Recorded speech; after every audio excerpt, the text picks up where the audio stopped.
Good morning, I'm Steve Johnson, and here's a look at the latest from the Dove newsroom at this hour. Moderate to heavy rain continues to move across the Pacific Northwest and the northern Rockies, along with gusty wind.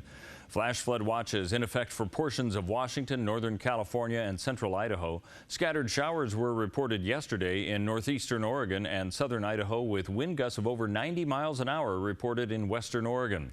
High wind warnings are in effect across the Pacific Northwest, southward into northern California, Nevada, and across portions of Montana and Wyoming.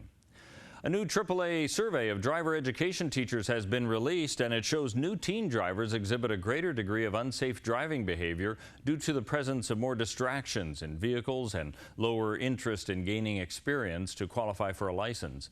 Basic driving skills not exhibited, noted by instructors in the study, include poor visual scanning of roadways, speeding, and an overall pattern or inattentive driving behavior. AAA Public Affairs Manager Matthew Conde defines the conclusions of that study. Teens are continuing to be increasingly distracted by things that are in their vehicle with them. And what we did was conduct a survey of a number of driver's education instructors across the country, and they reached a similar conclusion. So some anecdotal evidence to kind of support the research that AAA has been doing all along.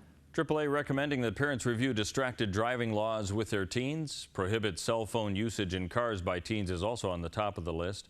One of the major findings of the study shows parents should limit passengers in the vehicle with teens as well. The November 8th general election is now less than 30 days away, and approaching deadlines now come into play for voter registration, ballots being mailed, returned, and being counted and challenged. Well, we begin a Dove Newsroom series highlighting the work of the Jackson County Clerk's Office and the processing it takes to execute an election. We start today asking Jackson County Clerk Chris Walker about recent public criticism about credibility of elections and rigged systems, and she commented on the strict policies in place to ensure your vote counts.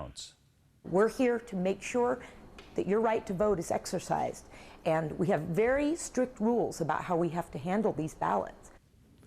And of course, the Jackson County Elections 24-hour drop-off box in front of the Elections Office in Medford will be October 20th. Other Jackson County election official drop-off sites will be on October 24th in Ashland, Central Point, Eagle Point, and Rogue River Library branches.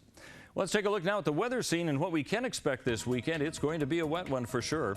For Northern California and Wairika, expect rain through at least Tuesday. 59 the high today, into the mid-50s by Sunday, 61 and mostly sunny by Tuesday. Moving into the Klamath Falls area, 53 today with rain expected, 49 for Sunday and Monday with rain, and clearing on Tuesday with a high of 54. Heading along the Oregon coast, you can just expect rain for the next 5 days at least. 62 today, 61 tomorrow, into the 50s Sunday, and rain throughout that entire period. In the Bend area of Central Oregon, 55 and into the upper 40s by Sunday with rain expected now through Sunday. Clearing skies though on Monday and Tuesday with mostly sunny skies expected. And for Southern Oregon, in the Medford area for the next few days, expect rain. Into the 60s today, down into the upper 50s and mid-50s for Sunday, 61 on Monday, 64 on Tuesday. That's a look at news and weather. You're up to date right here on the Dove.